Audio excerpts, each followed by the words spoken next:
రాష్ట్రానికి rain alert జారీ చేసింది వాతావరణ శాఖ. బంగాళాఖాతంలో ఉపరితల ఆవర్తనం ప్రభావంతో వర్షాలు కురిసే అవకాశం ఉందని తెలిపారు వెదర్ ఆఫీసర్స్. ఇక రానున్న 2-3 గంటల్లో పలు జిల్లాలకు వర్ష సూచన జారీ చేశారు. పలు జిల్లాల్లో తేలికపాటి నుంచి మోస్తారు వానలు పడే అవకాశం ఉందన్నారు. ఆదిలాబాద్, మెదక్, హైదరాబాద్, జగిత్యాల, జనగాం, కామారెడ్డి, కరీంనగర్, ఖమ్మం, కొమరం భీం, మహబూబాబాద్, మంచిర్యాల, మేడ్చల్, మల్కాజిగిరి, నిర్మల్ జిల్లాలతో పాటు నిజామాబాద్, రాజన్న సిరిసిల్ల, రంగారెడ్డి, సంగారెడ్డి, సిద్దిపేట, వికారాబాద్, వరంగల్, హనుమకొండ, యాదాద్రి, భువనగిరి జిల్లాల్లో ముసురు తేలికపాటి వర్షాలు పడే అవకాశం ఉందన్నారు వెదర్ ఆఫీసర్స్. అదే విధంగా గత 4-5 రోజుల నుంచి ఎండ తీవ్రత పెరుగుతుండడం వల్ల గాలిలో మాయిశ్చర్ అంటే తేమ శాతం పెరిగిపోయి మనకు ఒక్కసారిగా వాతావరణం మారిపోయి వర్షాలు కురుస్తూ ఉన్నాయి. సో ఇదే విధమైన వాతావరణం వచ్చే 3-4 రోజుల పాటు ఉండే అవకాశం ఉందని చెప్పేసి ఇప్పటికీ ఇటు వాతావరణ శాఖ అధికారులు తెలపడం జరిగింది. అదే విధంగా గత 2-3 రోజుల నుంచి మనకు ఎండ తీవ్రత అధికంగా కనిపిస్తూ ఉంది. దాదాపు సూర్యుడు బగ్గుమంటున్నాడనే చెప్పుకోవచ్చు. అదేవిధంగా సాయంత్రం అవడంతో ఒక్కసారిగా వాతావరణం మారిపోయి నింబస్ మేఘాలు కమ్ముకొని మరి అక్కడక్కడ తేలికపాటి నుంచి మోస్తారు వర్షాలు అయితే గత 2-3 రోజుల నుంచి నమోదవుతా ఉన్నాయి.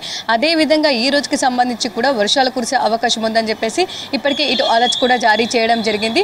ముఖ్యంగా చూసుకున్నట్టయితే ఈ రోజు ఉదయం నుంచి కూడా మనకు ఎండ తీవ్రత అధికంగా కనిపిస్తూ ఉంది. ఇక నిన్న కూడా దాదాపు మనకు రికార్డు స్థాయిలో ఉష్ణోగ్రతలు నమోదయ్యాయి. అంటే సాధారణ కంటే కూడా మనకు 2-3 డిగ్రీలు అధికంగా నమోదవుతున్నాయని చెప్పుకోవచ్చు. ముఖ్యంగా నిన్న నిజామాబాద్ అదేవిధంగా మహబూబాబాద్లో చూసుకున్నట్టయితే దాదాపు 34 డిగ్రీల ఉష్ణోగ్రతలు నమోదయ్యాయి. ఇటు మెదక్ కావచ్చు, అదేవిధంగా ఖమ్మము, రామగుండంతో పాటు ఇటు భద్రాచలం అక్కడ కూడా మనకు 33-34 డిగ్రీల ఉష్ణోగ్రతలు నమోదవుతూ ఉన్నాయి. ఇక హైదరాబాద్లో చూసుకున్నట్టయితే దాదాపు మనకు 31 డిగ్రీల ఉష్ణోగ్రతలు కూడా నమోదవుతూ ఉన్నాయి. ఈ ఉష్ణోగ్రతలు పెరుగుతుండడం, వాతావరణంలో మార్పులు సంభవించడం, భిన్నమైన వాతావరణ పరిస్థితుల కారణంగా కూడా మనకు అంతు చిక్కని వాతావరణం గత 4-5 రోజుల నుంచి కనిపిస్తూ ఉంది. అంటే దాదాపు ఇది మనం వర్షాకాలం సీజన్ అనే చెప్పుకుంటూ ఉంటాం, సెప్టెంబర్ అయిపోయే వరకు కూడా. మరి అలాంటి కూడా దాదాపు మనకు ఈ టైంలో మేఘాకృతమైన వాతావరణం, ముసురు, తేలికపాటి వర్షం అని కురవాలి. కాకపోతే ప్రస్తుతం చూసుకున్నట్టయితే మనకు ఎండ తీవ్రతలు అధికంగా కనిపిస్తూ ఉన్నాయి.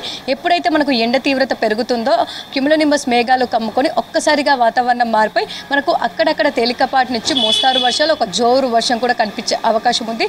అదేవిధంగా ప్రస్తుతం రాబోయే 2-3 గంటల పాటుకు సంబంధించి కూడా ఒక బులెటిన్ అనేది రిలీజ్ చేయడం జరిగింది. పలు జిల్లాలకు సంబంధించి తేలికపాటి నుంచి మోస్తారు వర్షాలు రాబోయే 2-3 గంటల్లో కురిసే అవకాశం ఉండడంతో పలు జిల్లాలకు హెచ్చరికలు కూడా జారీ చేయడం జరిగింది. ఒక్కసారి కనుక మనం ఈ జిల్లాలు చూసుకున్నట్టయితే ఈ రోజుకి సంబంధించి మనకు వచ్చే 2-3 గంటల పాటు అంటే దాదాపు 10 గంటల నుంచి 1 గంట మధ్య 1 గంట వరకు కూడా మెదక్ జిల్లాలో ఒక మోస్తారు వర్షం కురిసే అవకాశం ఉందని చెప్పేసి ఇటు వాతావరణ శాఖ అధికారులు తెలపడం జరిగింది.